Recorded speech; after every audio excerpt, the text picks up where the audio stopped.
اللہ اور اس کے رسول کی نسبت سے جڑتی ہے، اس کے اندر اس کی محبت پیدا ہوگی اور وہ اس کو قبول کرنے کی صلاحیت اپنے اندر پیدا کر لے گا۔ اصلاح معاشرہ کا شعبہ ہمیں اس بات کے لیے بہت اہمیت کے ساتھ کھڑا کرتا ہے کہ ہم جہاں اپنے ایمانی ہونے کا تقاضا پیش کرتے ہیں اور ہم یہ دعویٰ کرتے ہیں کہ ہم مسلمان ہیں اور مسلمان ایمان والا ہوتا ہے، وہی یہ شعبہ ہمیں دعوت دیتا ہے کہ ایمان کے تقاضے پر عمل کرنا بھی ایک مسلمان کے لیے بہت سخت ضرورت ہے، بہت زیادہ ضرورت ہے کہ مسلمان ایمان کا کلمہ پڑھے اور اس کے ساتھ ساتھ اس کے اندر دین کی محبت ہو اور دین کا عشق ہو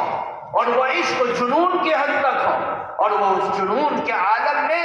ایمان اور کلمے کی حفاظت خود بھی کرے اور ساتھ ساتھ اس عمل کے ذریعے سے سماج کے اندر امر بالمعروف اور نہی عن المنکر کا جذبہ پیدا کرے۔ جب قوم کے اندر یہ جذبہ پیدا ہو جائے گا کہ وہ برائیوں سے روکنے کی صلاحیت پیدا ہو جائے اور برائیوں سے روکنے کا جذبہ اس کے اندر پیدا ہو جائے تو ضرور بھی ضرور یہ کہا جا سکتا ہے کہ ایسی قوم کسی بھی ضلالت و گمراہی کے اندر انشاءاللہ مبتلا نہیں ہو سکتی، کیونکہ اس کے اندر خود ایسے افراد پیدا ہو جائیں گے جو منکرات سے روکنے کے لیے اپنی زبان، گویائی، فعل،